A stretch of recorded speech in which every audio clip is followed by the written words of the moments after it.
Oke, Bismillahirrahmanirrahim. Assalamualaikum warahmatullahi wabarakatuh. Waalaikumsalam warahmatullahi wabarakatuh. Sebelumnya mohon izin kami peserta Latsar CPNS tahun 2022 Angkatan 4 Kelompok 4 terdiri dari saya Eko Wahyu, kemudian ada Mbak Ami Atmalia, kemudian ada Mbak Putri Isnaini, kemudian ada Mbak Feby Nurul Fadilah. Izinkan kami saat ini untuk membahas tentang apa Mbak Ami? Hari ini kita bahas tentang isu-isu aktual. Oke, kita akan mulai dengan membahas mengenai isu-isu aktual yang ada di Indonesia dan yang kami kira penting untuk segera dipecahkan. Kita akan memulai diskusi kali ini dengan masing-masing rekan-rekan untuk memberikan statement. Jadi kita akan mulai dengan isunya dulu, kemudian penyebabnya, kemudian menuju ke dampak, kemudian hubungan kita sebagai pengaplikasian smart ASN dan manajemen ASN.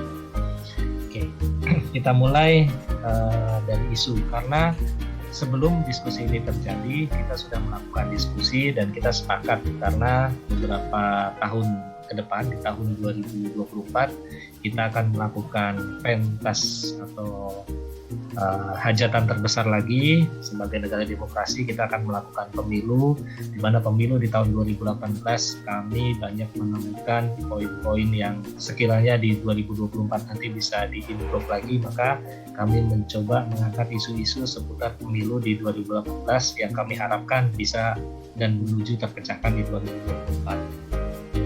Untuk yang pertama mungkin Mbak Ami bisa sampaikan isu apa saja sih yang ada di 2018? Isu-isu yang saya dapatkan itu seperti distribusi kotak suara yang terlambat. Jadi beberapa yang saya baca itu di daerah Bekasi termasuk gitu ya, kemudian di Medan, kemudian di daerah Jawa itu distribusinya tuh terlambat gitu sehingga mengganggu gitu. Itu salah satu yang saya dapat. Mungkin dari teman-teman yang lain ada. Mungkin Mbak Putri, tadi Mbak Ami menyampaikan bahwa kotak suara di kota besar saja di Kabupaten Bekasi terjadi keterlambatan, apalagi Indonesia yang negara kepulauan. Di negara-negara di Indonesia bagian timur ya biasanya lebih telat ya daripada Pulau Jawa. Nah, Jayapura. Jayapura juga pasti terjadi keterlambatan ya, dan itu sempat menjadi heboh dulu ya di tahun 2018. Oke, di Mbak Putri. Dari yang saya dapat untuk pemilu tahun 2019 ya, biar maaf disclaimer dulu. Oh ya. Itu banyak berita yang muncul bahwa pada tahun 2019 itu pemilu itu angka golputnya itu meningkat gitu. Dari 192 juta DPT itu yang golput kurang lebih 25-35%. Ada beberapa faktor yang menyebabkan terjadi peningkatan dari golput itu sendiri. Yang pertama itu yaitu ada minimnya informasi seperti itu, kemudian ada kejenuhan pemilih terhadap calon wakil masyarakatnya, dan juga kebetulan ketika pemilu itu pada tahun 2019 itu pas di libur panjang, jadi angka golputnya lebih meningkat. Itu yang saya dapat. Baik, itu isu dan penyebab tadi yang disampaikan oleh Mbak Putri ya. Jadi angka golput naik dengan beberapa penyebab yang dijabarkan tadi. Mbak Feby, mungkin ada literasi lain yang berhasil ditarik oleh Mbak Feby? Kalau isu yang saya dapat ya, di pemilu sebelumnya itu di tahun 2019 Indonesia itu termasuk yang melakukan pemilu yang rumit gitu, prosesnya rumit, administrasinya rumit dibandingkan dengan negara-negara lain. Itu kayak misalnya proses administrasi aja gitu. Kalau untuk pemilih itu harus dengan KTP atau enggak dengan surat domisili ya. Sedangkan itu kan agak susah gitu untuk kita perantau seperti itu. Selain itu juga jadi rumitnya karena masih manual gitu, masih menggunakan paku itu kan. Jadi agak rumit lah gitu. Kalau di negara lain kan sudah berkembang gitu ya, sudah menggunakan sistem elektronik seperti itu. Nah, mungkin isu tadi juga bersangkutan dengan Mbak Putri ya, menyebabkan angka golputnya naik ya di Iya, tahun betul. 2019 itu. Ya. Kalau Mbak Ami sendiri, penyebab tadi distribusi kotak suara terhambat, bahkan tadi di kota besar itu ya, kira-kira apa ya Iya. Mbak ya tadi ya? Yang saya baca itu kebanyakan sih ada seperti sarana dan prasarananya kurang memadai. Terus kemudian ada yang berita ban mobilnya pecah gitu. Itu kan karena emang negara Indonesia tuh berkepulauan, jauh-jauh tuh sepelosok gitu ya. Mungkin yang kerja tuh pakai truk gitu. Terus truknya tuh bannya pecah gitu. Itu salah satunya gitu. Terus aksesnya emang juga belum bagus kadang gitu. Yang saya baca sih itu. Jadi jarak ya dan kendala pengiriman ya. Ya, Jadi karena Indonesia ini negara berkepulauan, kemudian aksesnya juga nggak semuanya sulit, nggak semuanya mudah untuk dijangkau gitu ya Mbak. Dan Iya. mungkin saat itu pusat produksi kotak suara itu masih di beberapa titik, tidak terpencar di titik-titik kecil gitu ya. Jadi diperlukan proses distribusi yang lumayan rumit. Dan yang didistribusi itu bukan cuma surat suara ya, kotaknya juga kalau nggak salah ya, iya. Iya. kotak suara. Kemudian Mbak Feby tadi, penyebab rumitnya sistem pemilu di Indonesia ini apa ya Mbak ya? Seperti yang barusan saya katakan ya.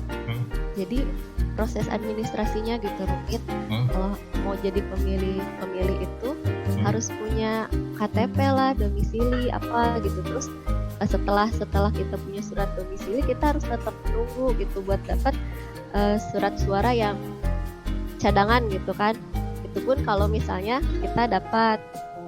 Terus yang kedua yang berkaitan dengan isunya Mbak Ami ya, karena prosesnya masih manual gitu, kita harus mengumpulkan dari beberapa lokasi kan. Nah itu jadi proses rekapitulasinya juga agak sedikit lama ya, jadi agak lambat gitu. Karena prosesnya itu manual, tidak Ya. digital, jadi proses Ya, betul. validasinya pun harus manual ya, dari satu Ya. tangan ke tangan lain gitu ya, berjenjangnya Betul. pun manual gitu ya. Ya Oke. jadi agak lama gitu. Kira-kira Mbak Putri, dampak nih dari golput naik nih Mbak Putri, dampaknya kira-kira apa nih bagi sistem demokrasi di Indonesia atau bagi pemilu itu sendiri sih? Tadi kalau nggak salah ada yang angkanya hampir menyentuh 30% ya di sebuah daerah yang untuk golput itu. Ya, angkanya kurang lebih yang dipaparkan itu 25-35%. Otomatis dengan angka golput yang setinggi itu ya, tentunya untuk kedepannya bagaimana masyarakat memilih calon wakil masyarakatnya atau pemimpinnya, dia nggak akan maksimal seperti itu. Dan juga demokrasinya nggak akan berjalan seperti itu. Dan mungkin untuk kedepannya dengan angka golput yang seperti itu bisa kita minimalkan gitu biar meningkat untuk demokrasinya gitu, dengan lebih banyaknya kampanye-kampanye di media digital, kemudian tidak monoton tentang kampanye. Biasanya kan kampanye hanya keliling-keliling desa gitu ya, atau kelurahan seperti itu. Kurang untuk di media digitalnya gitu. Sekarang dengan sudah banyaknya media digital yang ada, platform-platform digital yang sudah berkembang, diharapkan dapat lebih bisa untuk menyampaikan informasi calon-calon rakyatnya tersebut. Seperti itu sih. Diharapkan nih golongan-golongan muda yang masih punya pola pikir maju, generasi Z, bisa ikut menyuarakan aspirasinya ya, karena golput yang 30% itu nggak dipungkiri, kalangan muda banyak yang golput karena males ngurus A, ngurus B, dan kalangan muda ini masih mobile, jadi artinya dia adalah kadang seorang perantauan yang tinggal entah di mana. Mungkin itu dampaknya bisa suara-suara anak muda ini nggak tersalurkan dengan baik gitu ya Mbak. Kalau Mbak Ami tadi dampak dari distribusi kotak suara yang tidak sesuai waktu, tidak on time nih, apa nih Mbak? Diambil? Iya, berita yang saya baca tuh telatnya tuh kadang ada yang dari 1 jam sampai ke beberapa hari. Kalau misalkan yang di kota besar tuh 1 jam gitu, 2 jam. Tapi kalau untuk yang di Jayapura itu bisa nyampe 2 hari terlambatnya gitu. Dampaknya tuh jadi tidak kondusif gitu, menunggu, mengulur waktu, jadi tidak efektif gitu. Kemudian ada juga kasus di Medan, gara-gara terlambat itu sampai ikut ke desa lain malah jadi adu mulut di sana gitu, takut pada nggak kebagian gitu, jadi kayak merusak harmonis gitu. Kalau untuk yang di Jayapura menunggu sampai 2 hari emang tidak efektif sekali untuk masalah waktu gitu. Jadi dampaknya yang saya baca merusak ini ya, kepercayaan masyarakat terhadap pesta demokrasi ini ya, takutnya ya. Karena mungkin di Indonesia bagian barat sudah mulai full count, di Indonesia bagian timur mungkin masih distribusi kotak suara mungkin. belum nyampe gitu. Belum nyampe. Mbak Febi tadi dampak dari pemilu yang mungkin tadi sudah sedikit tergambar ya, mungkin angka angka pemilihnya turun. Ya betul. Jadi pemungutan suaranya tidak maksimal gitu. Terus rekapitulasinya juga kayak verifikasinya lama. Jadi rekapitulasi pemungutan suaranya juga prosesnya akan lama. Oke. Jadi dari analisa isu tadi berdampak yang cukup ini ya, bisa kita bilang kalau pesta demokrasi ini tidak terlaksana dengan baik, maka 5 tahun ke depan masa depan bangsa kita juga dipertanyakan. Itu sih. Kalau Mbak Ami, Mbak Febi, Mbak Putri, ini kira-kira nih sebagai calon pegawai negeri sipil, sebagai generasi muda, ada cara-cara atau gagasan ide atau cara penyelesaian untuk isu-isu yang berkembang di atas itu nggak? Mungkin dari Mbak Putri mungkin. Cara-caranya kalau yang dari angka golput tersebut, ya memang kita sebagai ASN ataupun pelaku kebijakan publik ya, itu sudah sepantasnya buat lebih memang pemerintah akan membuat kebijakan publik. Nah, kita akan menjadi salah satu dari pemerintahan tersebut. Kita pelaku dan juga pembuat ke depannya seperti itu. Nah, diharapkannya kita sebagai nantinya kita sebagai pembuat kebijakan publik untuk menekan angka dari golput tersebut, otomatis kita harus memiliki gagasan yang lebih inovatif. Yang tadi sudah saya sampaikan sih, sempat saya singgung sebentar tentang yang kampanye yang monoton tersebut tadi. Sekarang sudah banyak media sosial, media digital, kita bisa gunakan hal tersebut untuk mengkampanyekan calon-calon wakil rakyat yang akan kita pilih seperti itu. Jangan sampai masyarakat nanti memilih tapi buta seperti itu. Rata-rata masyarakat itu memilih ya udah asal aja gitu. Ini saya nggak tahu ini siapa, tapi daripada saya nggak milih, ya udah deh saya nyoblos aja. Rata-rata kan seperti itu.